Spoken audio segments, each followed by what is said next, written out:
Bonjour Julien, Bonjour. je suis très heureuse de te recevoir à mon micro. Alors toi, tu es architecte urbaniste et en fait, depuis le début de ta pratique, ce qui t'intéresse, c'est de prendre soin du vivre ensemble, du commun. Et j'entends vraiment au sens un peu profond. Et ce que tu es arrivé à faire, c'est de mettre en fait le métier d'architecte dans une posture différente, ouverte aux prises d'affect et aux prises de conscience en fait qu'on a un peu tous aujourd'hui, en tout cas on est nombreux de plus en plus à en vivre. Et toi, tu as fait connaissance avec d'autres réalités, avec des problématiques qui n'intéressent pas grand monde dans l'architecture, déstigmatiser et redonner de la dignité en fait par l'acte de construire à celles et ceux qui ont un autre mode de vie, une autre culture, comme les gens du voyage ou encore les Roms, les personnes voilà, au parcours de vie un peu chahuté. Et dans tout ça, tu positionnes et tu valorises l'acte de construire comme un moment de développement, de partage, de plaisir. Tu te soucies de comment en fait apporter un confort de vie moderne et autonome dans le respect alors des cultures, mais aussi des techniques constructives locales. Tu mets en fait au centre de ta pratique des valeurs. Le rôle social de l'architecture, c'est un peu l'epsilon zéro de tout ce qui te met en élan, j'ai l'impression. Et ce que je trouve très touchant, c'est que finalement, tout ce qui est la solidarité, l'inclusion, le plaisir, la joie, en fait, il y a plein de gens qui en parlent. Il n'y a pas une journée où voilà, ces sujets ne sont pas évoqués dans la presse, etc. Mais en fait, il se passe pas grand-chose. Alors que, on va le voir dans cette conversation, mais toi, c'est très concret.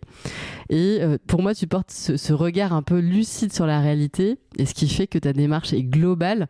Alors, elle est souvent qualifiée d'alternative, mais on peut se dire alternative par rapport à quoi, en fait. Ça dépend de peut-être par où on regarde les choses, et peut-être que c'est pas par le bon endroit qu'on la qualifie comme ça.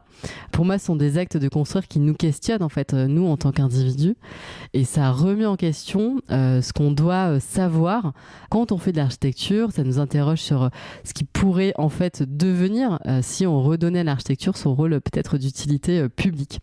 Donc c'est exactement de ça dont on va parler ensemble.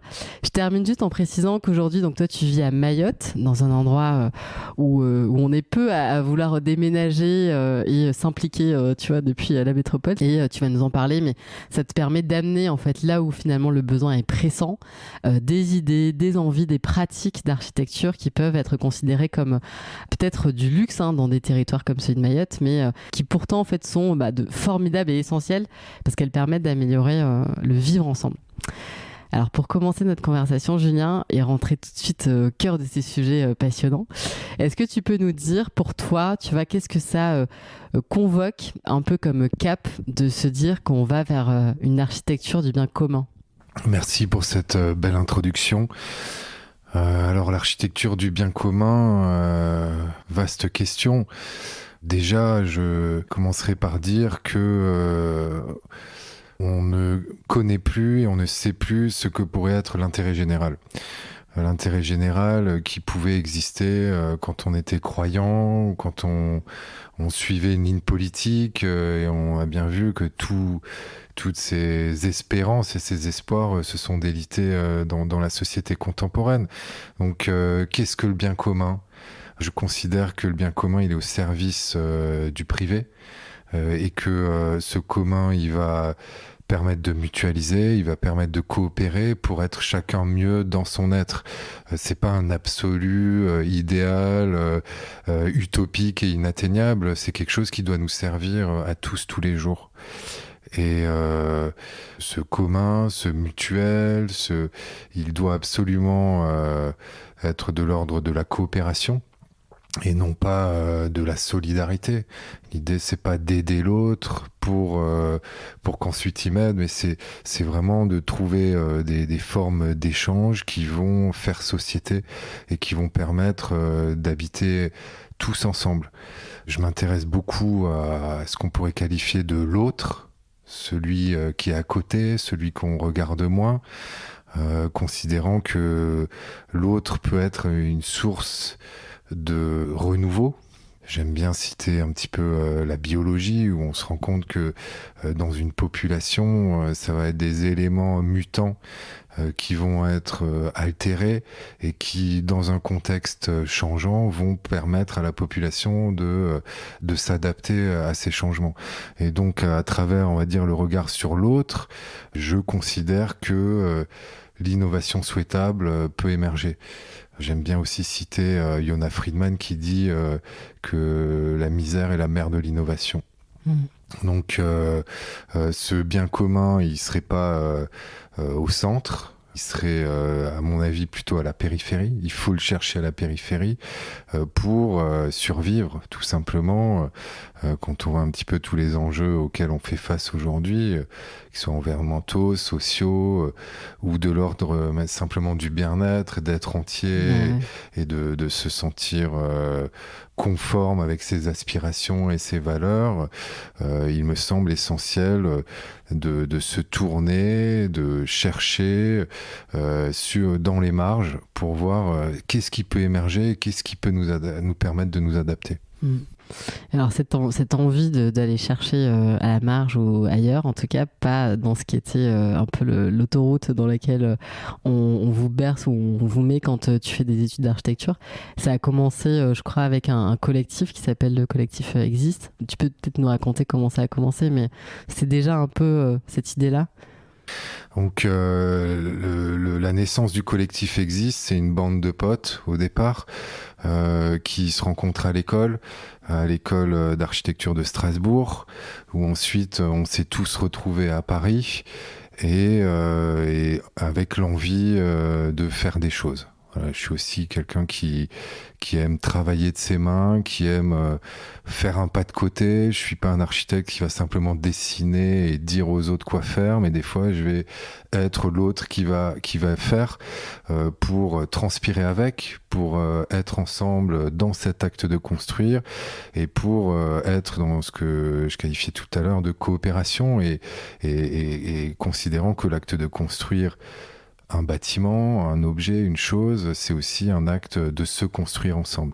Donc avec le collectif Existe, c'est une bande de potes qui a envie de faire des choses et qui s'approprie des interstices urbains délaissés pour les revaloriser dans un acte de plaisir, de fiction, où on pourrait citer des projets tels que fabriquer un moulin à vent au centre de Londres sur une ancienne décharge, planter du blé, fabriquer du pain avec les enfants du quartier, et qui fait que suite à ça, la ville a décidé d'en faire un jardin public avec une cuisine, une salle de bain.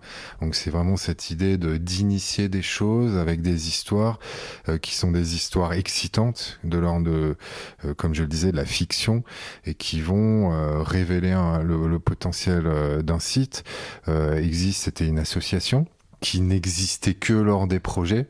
Et donc qui vous étiez tous, vous aviez des pratiques, voilà, vous faisiez vos projets et puis parfois on se retrouvait à un endroit pour vivre et raconter une histoire ensemble. On avait dans ce collectif pluridisciplinaire des architectes, des graphistes, des cuisiniers, des paysagistes, des mécaniciens, des spécialistes des effets spéciaux. Donc on était un petit peu comme une troupe de théâtre ou comme quand on fait un tournage de cinéma. Et donc on était invités sur des festivals en Europe, que ce soit Émettré à Barcelone ou Radical Nature à Londres. On était invités en général dans des festivals d'art pour produire des œuvres à l'échelle 1 qui étaient des architectures et qui, outre révéler des sites, des potentiels, étaient aussi des moments festifs. Et du coup, est-ce que ces expériences-là t'ont permis de voir la ville autrement, d'être au contact de ces potentiels non exploités, de tous ces trucs que tu disais mais c'est trop dommage, et en fait regarder ce qu'on pourrait faire avec, parce que j'imagine pas non plus beaucoup de moyens, je sais pas, mais tu te dis en fait c'est possible. Oui, tout à fait. Et aussi vraiment cette idée de faire ensemble. Et de faire ensemble, si possible, avec tout le monde. Donc, dans le collectif Existe, on avait tous un petit peu notre profil et nos aspirations. Et pourquoi on participait à cette aventure. Et moi, j'ai tout de suite été intéressé et nourri par le fait de travailler avec les futurs usagers, avec les habitants, avec la communauté locale. Ouais, voilà. Comment est-ce que c'est quoi votre le protocole, enfin tu vois, le processus que vous empruntiez à chaque fois sur ce genre de projet en lien avec ces gens, enfin tu vois, les gens qui pour lesquels vous décidiez de faire quelque chose, mais parfois il y avait peut-être personne, enfin je sais pas du coup comment. Alors c'est un processus de projet assez classique où on va avoir une possibilité de faire, un terrain, un bout de budget, Ouais, une opportunité, une intention, un thème, éventuellement d'un festival. Donc là, à partir de ça, on fait une conception, on regarde ce qu'on peut fabriquer, ce qu'on peut créer, quelle histoire on peut raconter. Et ensuite, on se réunit tous, on se retrousse les manches et on se met à fabriquer. Et c'est à travers l'acte de faire, de fabriquer, de construire que on peut réunir ceux qui passent par là. Donc c'est vraiment en étant visible, en étant sur le site, en ayant des besoins, qu'on va chercher des compétences aux alentours, ou que le badaud qui passe par là va être accueilli et va pouvoir participer. J'ai toujours été, on en parlera peut-être tout à l'heure aussi, mais convaincu que il faut participer, qu'il faut être dans un processus qui va permettre à chacun de s'approprier la ville qui se construit, de se sentir responsable et donc de co-construire pour que les objets qui soient produits appartiennent à tout le monde. Et en fait, est-ce que là, du coup, dans ce type de processus de conception, vous aviez déjà des objectifs préétablis, ou en fait, c'est en marchant que vous réajustiez à chaque fois en fonction des opportunités, de l'aléa, parce que vous avanciez un peu dans le vide, en fait, parce que à l'inverse de la façon dont aujourd'hui, peut-être beaucoup de choses sont faites, tu vois. Et chacun, on avait une place dans le projet et je dirais même une façon de voir et de faire. Donc on en avait certains qui étaient beaucoup plus attachés à bien préparer, à savoir où on va, à commander les bons matériaux pour atteindre des objectifs de ce qu'on pourrait qualifier du beau, par exemple, et d'autres comme moi qui ont et qui sont encore plus dans, on va dire, un processus incrémental dû au fur et à mesure et en considérant que le projet doit être mouvant et doit s'adapter en fonction de toutes les forces en présence et les énergies et les possibilités qui se présentent. Et alors, je crois que toi, tu as aussi travaillé beaucoup avec les gens du voyage. Est-ce que tu peux nous raconter un peu comment tu te mets au contact de ces gens-là ? Oui, donc c'était à la fin de mes études. Je faisais un stage avec Patrick Bouchin.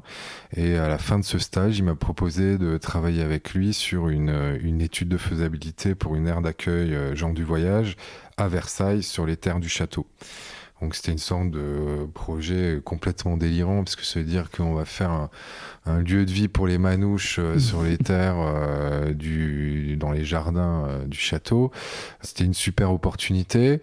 Moi, je l'ai pris à bras-le-corps et donc j'ai fait cette étude de faisabilité. Suite à ça, j'ai passé 1 an à travailler sur ce sujet pour en faire mon travail personnel de fin d'études. C'est une population que je ne connaissais pas. Ouais. Et donc, je suis allé au contact de ces manouches, parce qu'il s'avère que c'est des manouches, les gens du voyage des Yvelines. Pour ce faire, j'étais avec Daniel Boitard, qui est un instituteur itinérant et qui allait de campement en campement faire l'école aux enfants qui sont pas acceptés dans les écoles publiques parce que ils sont constamment dans le mouvement et que au bout d'un moment les directions d'école refusent les enfants qui vont bouger au bout de 2 mois. Donc j'étais avec Daniel pendant 3 mois comme ça, à les rencontrer, à prendre du temps. Voilà, quelque chose d'essentiel quand on veut faire avec l'autre, c'est prendre le temps d'être avec, prendre le temps d'être compris, prendre le temps de révéler les énergies qui sont chez ses habitants, dans cette communauté, prendre le temps de traduire c'est quoi une aire d'accueil, c'est quoi un emplacement, traduire pour les manouches, mais aussi traduire pour nous comment ils vivent, comment ils font pour vivre à quatre dans une caravane, comment ça fonctionne, etc. Donc le temps de cette rencontre nourrit, on va dire, le projet et va te permettre, a priori, de faire un projet qui est adapté et qui va vivre de la meilleure manière, pas être immédiatement détérioré, etc. Donc c'est des objectifs très pragmatiques qu'on essaye d'atteindre. Et ça fait des rencontres, et ça fait naître d'autres intentions de projet, ça fait découvrir d'autres façons de voir le monde, d'autres façons d'habiter le territoire. Et donc, suite à mon sujet de fin d'études, c'était un projet que j'appelais Super Gitan, dans lequel je disais que l'architecture, c'est pas forcément construire des murs. J'ai monté une exposition sur l'habitat des gens du voyage, j'ai écrit un livre, portrait de gens du voyage, et pendant quelques années, avec Daniel Boitard, on a fondé l'association Nomadland, avec laquelle j'allais dans des salles des fêtes le mardi soir pour expliquer aux gens qu'est-ce qu'un gens du voyage. L'essentiel étant relier les mondes, d'essayer de sortir des préjugés pour arriver à faire du projet de manière ajustée, sans se dire que l'autre c'est un voleur de poules et nous on est des voleurs d'enfants. Donc je veux vraiment rapprocher les mondes et arriver à se comprendre pour faire des projets intelligents. Et alors du coup, comment ils t'accueillent, ces gens du voyage comment ça se passe et peut-être nous parler rapidement de ce que tu as pu faire pour eux, tu vois. Alors sans bien sûr valoriser l'habitat précaire, mais il faut quand même comprendre que c'est une forme de ville qui est adaptée aujourd'hui pour répondre à certains besoins auxquels on ne peut pas répondre autrement. Ouais. Donc la question de l'accueil... quand on arrive et qu'on prend le temps avec humilité, on est bien accueilli. Voilà, il suffit de respecter l'autre. Je me rends disponible, en fait. C'est simplement prendre le temps, être disponible, et aussi changer sa façon de faire. Par exemple, je faisais des ateliers avec des enfants sur c'est quoi ta ville rêvée, c'est quoi une maison pour toi. Et donc, c'est vraiment cette idée, je dirais, d'être à l'écoute qui te permet d'être bien accueilli. Et t'as compris quoi alors au contact par rapport à ce que tu pensais peut-être au tout début quand tu commences à travailler sur ces gens que tu connais pas et puis le projet et les projets, parce qu'en fait après ça a été le début de beaucoup de projets. Ça t'a permis d'aller dans quelle direction toi en tant qu'architecte après, tu vois? Qu'est-ce que t'avais à apporter en tant qu'architecte à ces gens-là après? Alors il y a plein de sujets, mais d'abord de comprendre que la ville est mouvante. Voilà, que la ville, elle n'est pas figée, et que la vie et les besoins de chacun et on va dire la structure urbaine doit s'adapter aux gens qui évoluent, à la société qui change. Et donc, les gens du voyage qui revendiquent la nomadité sont mis sur le côté, sont montrés du doigt, alors même qu'ils sont, à mon avis, tout à fait contemporains. On le voit aujourd'hui avec la technologie ou les chefs d'entreprise qui vivent d'hôtel en hôtel. La mobilité est un vrai mode de vie qui est effectivement un luxe, et un luxe qui, pour les gens du voyage, est difficilement atteignable, dans le sens où aujourd'hui, il faut payer l'essence, avoir une caravane qui roule, avoir une grosse voiture pour tirer la caravane, et donc on a de plus en plus de gens du voyage qui n'arrivent plus à vivre la mobilité parce qu'ils n'en ont pas les moyens, notamment parce que leur tissu économique est devenu très difficile depuis les supermarchés, où avant ils venaient réparer des casseroles, des toitures, etc. Plein de métiers que les gens du voyage exerçaient sont devenus très difficiles aujourd'hui, à l'exception, je dirais, des forains qui gardent une place dans le village, ou des circassiens qui gardent aussi une place dans le monde culturel. Donc ça, la ville vivante, et comprendre que ceux qui le vivent vraiment, même si c'est un phénomène de société, sont pas forcément, le vivent avec difficulté. Voilà, donc ça, c'était quelque chose d'important pour moi. Pour répondre aussi à ta question de qu'est-ce que j'en ai fait ou qu'est-ce que j'ai continué à faire avec cette population. C'était faire de la médiation entre eux et des propriétaires. Donc encore une fois, casser des préjugés. Des propriétaires, c'est-à-dire? Des propriétaires fonciers, t'as un groupe de voyageurs qui arrivent sur un terrain, plutôt que squatter, demander à personne et se prendre des coups de fusil de l'agriculteur, et ben on trouve un protocole dans lequel chaque partie s'engage à respecter l'autre partie. Donc voilà, donc mettre en place des conventions, la médiation entre des propriétaires et des groupes de voyageurs, sécuriser des sites aussi. C'est-à-dire que quand ils viennent squatter un terrain avec des gros trous par terre ou des trucs dangereux, on faisait des actions collectives avec les enfants, etc., pour sécuriser, pour qu'il n'y ait pas de drame. Quelque chose aussi d'important à ce moment-là de mon parcours, c'est la découverte et la rencontre des populations roumaines. Qui ont une origine commune, des parties de l'Inde il y a très longtemps, mais qui ont un mode de vie très différent de celui des gens du voyage qui sont français et qui, eux, ne revendiquent pas la mobilité, par exemple. Donc quand on a des bidonvilles autour de nos grandes villes qui sont habitées par des Roms, donc tziganes aussi, on a un mode d'habiter, de vouloir vivre et survivre qui est très différent de celui des gens du voyage. Donc pendant longtemps, j'ai passé du temps à expliquer toutes ces différences. Et assez vite, je me suis installé en Seine-Saint-Denis. Et autour de moi, il y avait beaucoup de bidonvilles habités par des Roms. Et donc là, j'ai commencé à travailler sur ces quartiers spontanés que d'une certaine manière je trouvais magnifique parce que les gens se prennent en main. Moi, ce qui me paraît important, c'est que chacun soit acteur et pas que consommateur, qu'on soit responsable. Et acteur dans la fabrique urbaine, c'est devenu compliqué. C'est des métiers très spécialisés qui doivent faire chacun leur bout du chemin.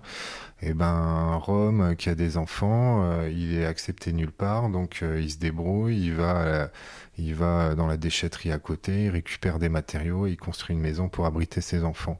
Et donc ça, je trouve que c'est un acte fort et responsable, qui mérite d'être accompagné pour que ce soit pas dangereux, que ce soit en termes constructifs, structurels, ou que ce soit en termes sanitaires.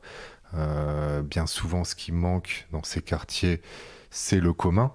C'est-à-dire l'espace public, éventuellement des sanitaires, éventuellement une salle de rencontre, une rue.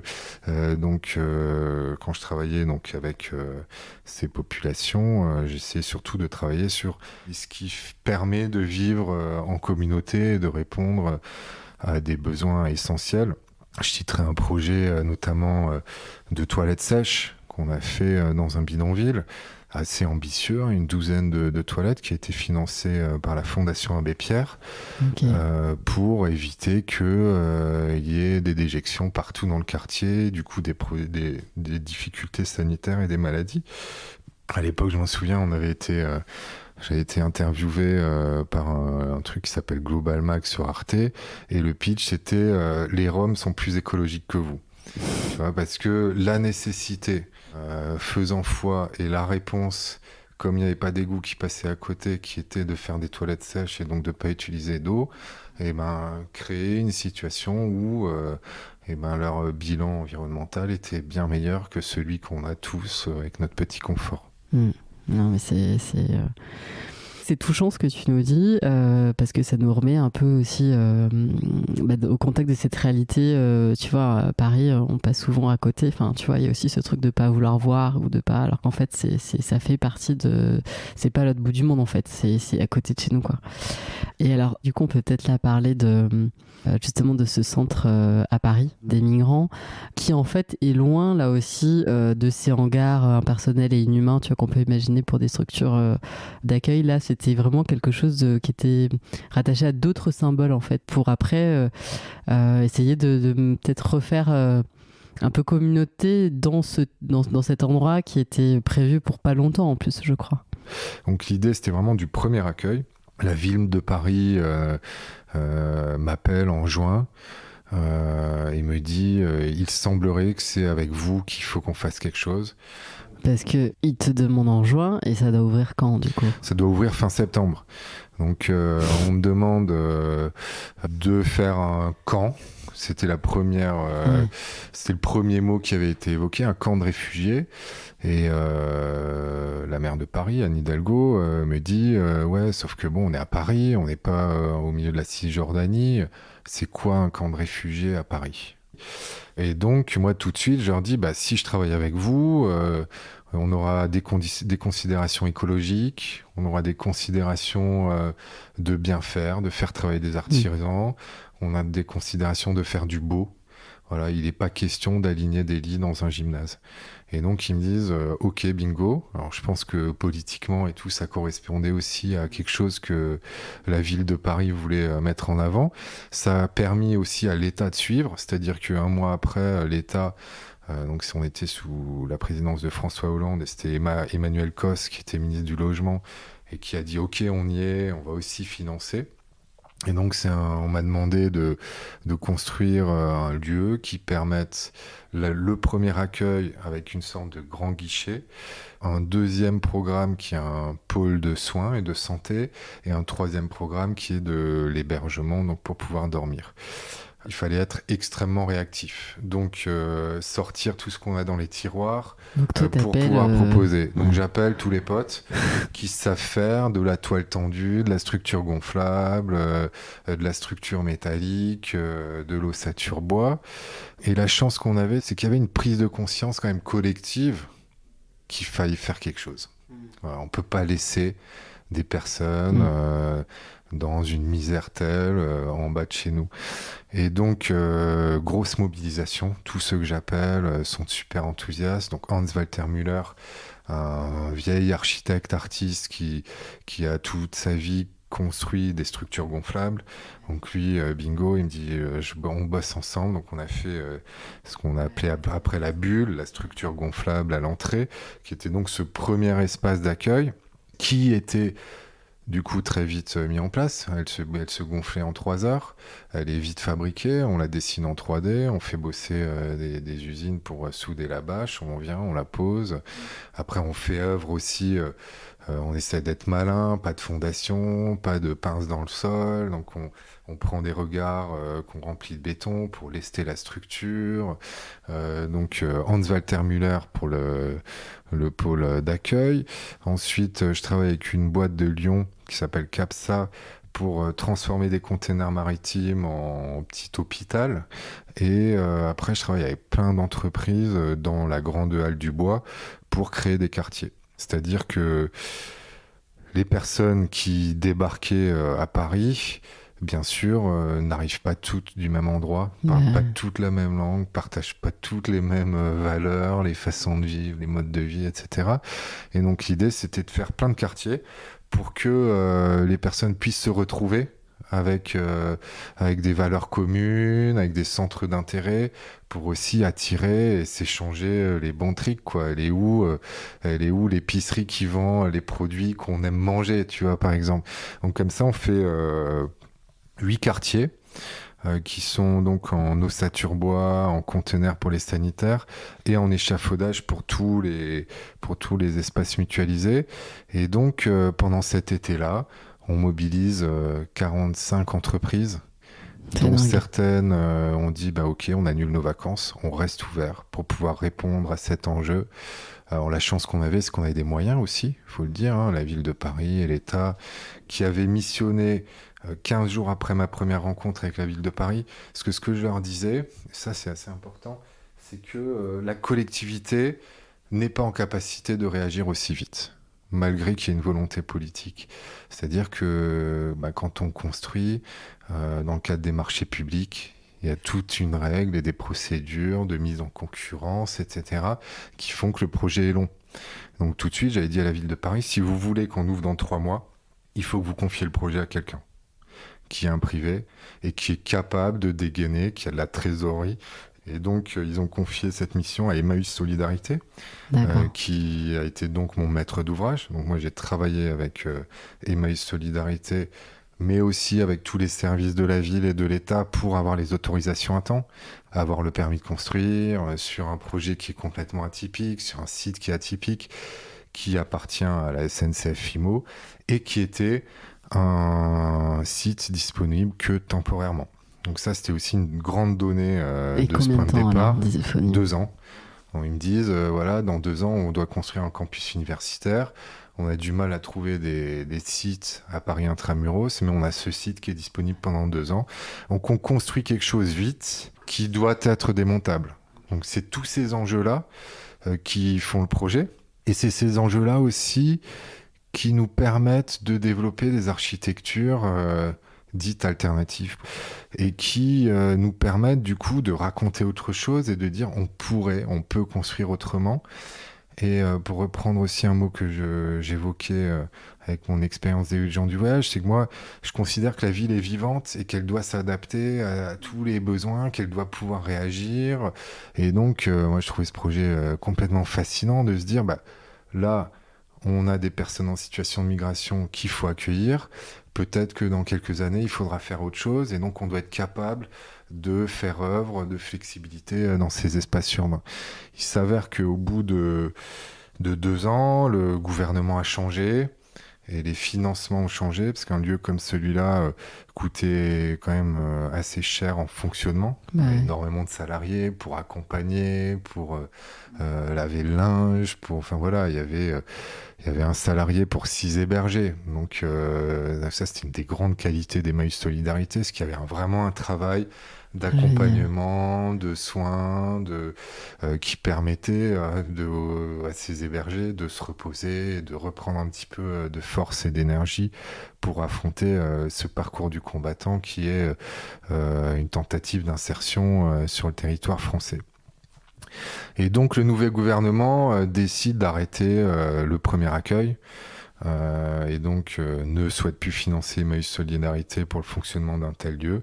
Donc on a dû le démonter sans le remonter. Donc ça, c'était quand même une grosse déception de nous tous, surtout qu'on l'a appris 15 jours avant, parce qu'avant ils espéraient, tout le monde espérait, la ville de Paris disait on va retrouver un site, on va y aller, là. Et 15 jours avant, on me dit bah non, on va démonter.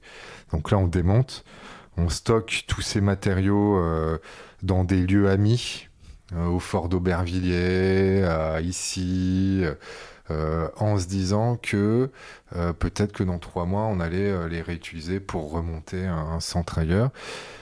Il s'avère que ça ne s'est jamais passé. Et donc, au bout d'1 an, Emmaüs a décidé de lâcher, on va dire, ce stock. Et donc, tous ces éléments ont été réemployés par ces lieux amis, soit pour construire des équipements dans ces lieux, soit pour refaire du projet ailleurs. Aujourd'hui, tu vis et tu travailles alors, à Paris, mais aussi du coup à Mayotte. Qu'est-ce que ça t'a appris en fait d'être, tu vois, d'aller là-bas? C'est tellement un endroit qui a des années-lumière, tu vois, de ce qu'on connaît, globalement, tu vois, en France, en métropole en tout cas. Est-ce que l'abstraction architecturale qu'on a un peu peut-être ici te frappe et tu te dis mais en fait là-bas ça marche pas du tout quoi. Comment t'arrives en fait là-bas? Alors j'ai une sorte d'amour pour le continent africain, la mer, voilà, une sorte de rapport à la terre, à l'origine et aussi à des problématiques incroyables. Et moi j'ai envie d'être important et d'être utile. Mais moi, j'ai jamais forcément cherché la facilité. Et je me dis, le but, c'est pas que de surfer sur une vague, mais c'est de me sentir vivant. C'est de me sentir utile. C'est d'être fructueux. Et donc, je m'aperçois que à travers les expériences de ma femme, Sylvia Frey, et de son associé Attila Chessial, qui travaillent, eux, depuis de nombreuses années sur la résorption de l'habitat insalubre dans les dom-toms, et qui ont, à ce moment-là, pas mal d'opportunités de projets sur le département de Mayotte, qui est un département que depuis 2011, qui est habité aujourd'hui par 300 000 personnes, par 100 000 personnes qui sont en bidonville. Il y a 50 ans, il n'y avait que 30 000 personnes sur l'île, donc pas d'infrastructure, pas assez d'écoles, une population qui, pour 50%, a moins de 18 ans, des femmes qui font en moyenne 4,7 enfants, et comme toute l'Afrique, un territoire qui devient gris. C'est-à-dire qui se bétonne, dont l'architecture est produite avec des matériaux importés, du ciment, du parpaing, qui n'est pas adapté au climat local, chaud, tropical, humide, et qui ne crée pas de plus-value et d'économie locale, donc qui enrichit des gens de l'extérieur. Donc, pour toutes ces raisons et ces problématiques, et aussi le fait que j'ai 2 enfants qui ont 10 et 12 ans à cet âge-là, et l'envie de faire un pas de côté avec mes enfants, de leur faire vivre aussi une autre expérience, un autre contexte, et peut-être aussi d'être étranger.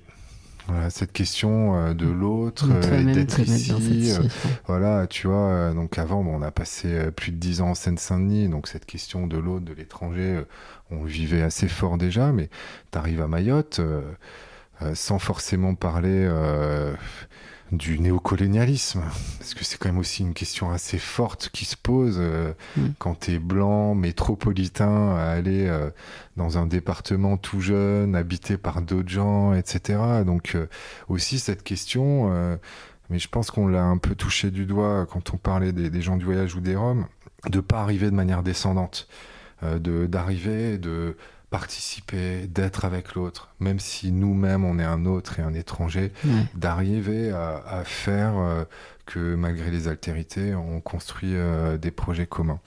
Donc tout ça nous a emmenés là-bas. On ne savait pas pour combien de temps. Maintenant, ça fait 3 ans. C'est vrai que là-bas, j'ai pas mal de projets d'architecture et que les projets d'architecture sont des projets longs en général, et encore plus long quand on est à Mayotte, parce que on va dire que le système avance beaucoup moins vite qu'ici en métropole. Donc on arrive là-bas, et quelque chose aussi qui fait que nous sommes encore là-bas aujourd'hui, c'est qu'on reprend contact avec la nature. On achète un gîte au milieu de la forêt, alors qu'au départ on y allait pour louer un truc, etc., mais ne trouvant rien de sympa, et peut-être aussi avec un petit peu de flair, et ben on se retrouve habité au milieu de la forêt tropicale, 2 hectares de terrain avec de la vanille, de la coco, de l'élevage, donc je m'occupe de cochons en ce moment, et donc on vit... on se sent vivant, quoi. C'est toujours un peu ce truc, quoi. Et se sentir vivant, être vivant, ça veut dire aussi s'y confronter. Et alors c'est sûr, quand on est à Paris, la question elle est tout autre. Mais quand on est au milieu de la forêt avec une faune et une flore, et on reprend conscience de certaines choses qui me paraissent essentielles, et que t'es pas seul, et que depuis tout à l'heure on parle beaucoup des gens, mais il faut aussi bien sûr parler des abeilles, des insectes, des plantes. Voilà, aujourd'hui il semble évident que pour construire et pour survivre sur notre planète, il faut construire pour tout le monde vivant. Et donc le fait de se retrouver au milieu de la forêt, pour nous a aussi été une respiration. Et alors du coup, les projets aujourd'hui que tu développes à Mayotte, est-ce que tu peux nous expliquer un petit peu comment est-ce que tu t'y prends Alors quand j'arrive à Mayotte, je pensais pas mal travailler sur l'hébergement et le logement.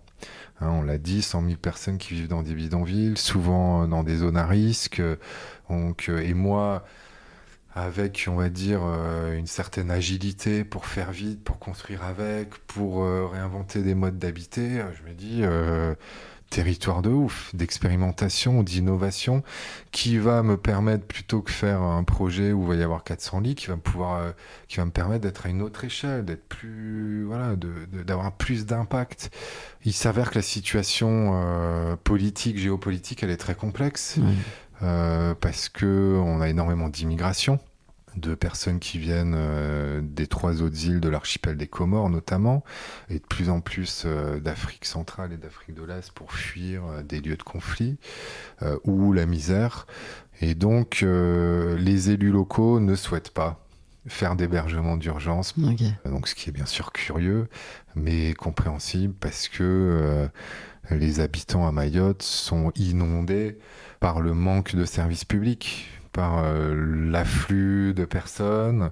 Donc à Mayotte, les élus locaux aujourd'hui ne sont pas encore prêts à se dire on va habiter tous ensemble et on va trouver une place correcte pour les autres. Ils préfèrent fermer les yeux sur ces quartiers spontanés de survie de ces personnes qui pourraient ne pas exister ou ne pas être sur le territoire mahorais. Du coup, assez vite, je me suis concentré sur les équipements collectifs. Là, j'ai des projets de maison de la jeunesse et de la culture, de garage solidaire pour éviter la mécanique de rue, de plateaux sportifs couverts, gymnase, mais surtout, on va dire, sur le commun. Sur l'espace public. Je suis en train aussi de faire 2 places de la mosquée, donc de l'espace public pour avoir des lieux de rencontre. Ça, c'est aussi assez central, je pense que vous l'avez un peu compris dans ma démarche et dans ma recherche, c'est cette question de où se rencontrer. Voilà. Et donc, c'est où que tu vas rencontrer l'autre. C'est où que tu vas pouvoir tomber amoureux. C'est où que tu vas créer des liens qui vont te permettre de faire de la coopération économique et des échanges. Et donc, pour le moment, je travaille surtout là-dessus à Mayotte. Enfin, depuis les 3 ans où j'y suis, j'ai surtout travaillé là-dessus, sur les équipements. Et depuis 1 an, je commence à travailler sur le logement, mais plutôt que l'aborder par la question de l'hébergement d'urgence, je l'aborde par la question de la soutenabilité et l'impact de l'architecture qu'on crée, des matériaux qui sont utilisés. Ouais. Parce qu'en fait, du coup, à Mayotte, qu'est-ce qu'il y a comme matériaux qu'ils utilisent? Donc tu disais, ils botanisent beaucoup, mais donc ça, c'est des matériaux importés. Mais localement, qu'est-ce qu'il y a comme ressources? Il y a peu de ressources.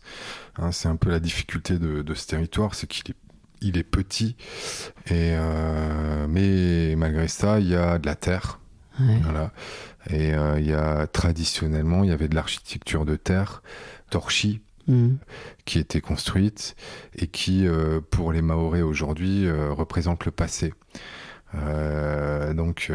Aujourd'hui, en métropole, on commence à construire en terre, en paille, en matériaux bio et géosourcés. À Mayotte, ils sont pas encore dans cette dynamique et dans ce souhait. Ouais, là, ce que tu pointes du doigt, c'est qu'en fait, les constructions en béton, pour eux, c'est la réussite. C'est le beau, c'est le luxe, c'est ça. C'est un peu... Ouais, c'est la modernité. C'est le développement. Ouais. C'est le appartenir au monde. Donc la mondialisation. Et c'est le solide. C'est la même chose que ce qu'il y a ailleurs. Même si c'est pas forcément adapté et qu'on se compare à un endroit où le climat est différent. Il faut savoir qu'il y a aussi beaucoup d'influences du Moyen-Orient à Mayotte, notamment de Dubaï, du commerce, etc. Et donc on a aussi... il y a plein d'imaginaires autour de ça. D'imaginaires, on a des colonnes doriques faites en béton qui sont comme des sortes de gâteaux de chantilly, tout colorés, bariolés, mais faites avec du béton coulé sur place et des moules qui sont faits là-bas. Donc c'est tout à fait intéressant, mais c'est vrai que c'est un imaginaire qui n'est pas le même, je dirais, que celui que moi je peux avoir, qui est de travailler l'impact social, économique en fait, et environnemental. C'est ça, c'est que là, tout le challenge qu'il y a, c'est comment est-ce qu'en fait on fait changer de regard sur, tu vois, ce truc désuet, ces matériaux en fait qui leur rappellent quelque chose qui va peut-être les emmener dans des souvenirs plus bas et en fait eux ils ont envie d'avancer. Et comment faire montrer par des concepts et des manifestes où je sais pas qu'en fait c'est tout autre chose et que c'est pas la bonne manière peut-être de regarder les choses, et c'est faire quelque chose qui est aujourd'hui adapté dans un pays, tu vois, avec ce climat, ces matériaux, ce truc, c'est pérennité, c'est ça en fait la modernité peut-être, et c'est ça je sais pas si c'est le beau, tu vois, mais en tout cas pour eux c'est quelque chose qui est lié à leur terre en fait. Oui, il y a bien sûr différentes stratégies, je dirais, pour arriver à construire mieux et à respecter ce qu'il faut respecter. Une première est de faire des symboles, notamment à travers le travail sur les équipements publics. Quand tu fais une école et que les enfants ils passent des années dans une école avec des murs en terre, de l'ossature bois et qui s'y sentent bien et que c'est bien fait, et ben d'un coup tout un imaginaire qui redevient possible. Une deuxième stratégie et qui est essentielle, c'est quand même de faire mieux que ce qui se faisait avant. C'est-à-dire que donc il y a un deuxième matériau avec lequel je travaille de plus en plus, qui est le bambou, parce qu'il y en a beaucoup qui poussent et qu'il est considéré comme envahissant et comme servant à rien. Et ben le bambou, quand il est utilisé sans faire attention, en le coupant n'importe quand et sans le traiter, au bout de 6 mois, il est mangé par des petites bestioles. Par contre, si tu le coupes à la lune descendante, quand il n'y a plus de sève dans le chaume, et que tu les trempes dans le lagon pendant 2 mois, d'un coup, ton bambou, il est plus mangeable par les xylophages, et donc il devient un matériau potentiellement pérenne. Ouais. Et ensuite, il faut pas le mettre à l'eau, pas le mettre au soleil, le protéger, le mettre en œuvre au bon endroit. Et du coup, on crée des constructions qui peuvent durer 30 ou 50 ans, comme tout autre matériau. Sauf que c'est un matériau comme tout matériau, qui a ses avantages et ses inconvénients, et donc il faut arriver à bien percevoir quelles sont les difficultés à surpasser pour que les personnes ne se disent pas au bout de 2 ans mon truc il sera mangé et il va tomber. Donc il y a aussi une innovation à apporter dans ces techniques où on vient rencontrer des mondes, et c'est aussi là que on va répondre à ce souhait d'être dans le monde et d'être dans le contemporain, parce qu'on va faire travailler des labos de chercheurs super spécialisés en métropole ou dans un autre pays pour développer cette technique. Et du coup, il me semble que de cette manière-là, on va valoriser ces techniques, et on va permettre aux personnes de dépasser les préjugés qu'ils vont avoir de ce qu'est la construction moderne. En fait, c'est aussi faire renaître, du coup, ce que tu dis, c'est l'estime un peu d'habiter dans ces logements-là. Mais comment faire renaître cette estime aussi en fait, ce truc de le beau et les perceptions de réussite, etc., c'est culturel. Ces techniques de symboles, etc., t'es en train de les mettre en place, et j'imagine qu'il faudrait qu'il y en ait encore plus, tu vois, qu'ils les mettent en place un peu partout, parce que ce problème, tu vois, tu le vois de manière flamboyante à Mayotte, mais en fait, j'imagine qu'il est partout dans le monde. Le rôle du beau dans tout ça, pour toi, il est où? Est-ce que c'est indécent de parler de ces émotions, tu vois, là, au moment où, en fait, c'est dans un territoire qui a beaucoup, beaucoup de difficultés, tu vois, de survie? Oh non, il y a bien sûr aucune indécence à vouloir être beau et à se faire belle. Hein, si on prend l'exemple des femmes et de leur parure, de leur façon de se maquiller, elles mettent un masque sur le visage qui est travaillé de manière incroyable. Elles se voilent le corps et la chevelure, mais avec des couleurs, avec des boubous. Et la personne, enfin on le sait tous, enfin pour moi c'est clair, une personne qui vit dans une case en tôle de 5 mètres carrés, quand tu la croises dans la rue, tu le sais pas. Voilà, elle va être tout aussi bien habillée, voire mieux habillée que toi. Donc être beau, se sentir beau, c'est important partout. Voilà, donc ça me semble une évidence. Moi, ce qui me paraît important et quelque chose de beau pour moi surtout si je parle d'architecture, il doit répondre à des besoins simples et essentiels d'une manière frugale, en valorisant des savoir-faire. Moi, le beau, il naît d'une collaboration de personnes qui veulent faire le mieux possible. Un artisan, pour reprendre l'exemple de la terre, un artisan, un fundi, on appelle ça un sachant, un vieux sachant local qui sait bien travailler la terre, il va prendre plaisir dans la mise en œuvre de son mur, il va le faire avec les bonnes techniques, il va utiliser différentes granulométries de terre, de fibres, etc. Ce qui, in fine, va produire un mur qui est beau. Parce qu'on sait qu'il a été fait avec le cœur et des compétences et que du coup on le voit.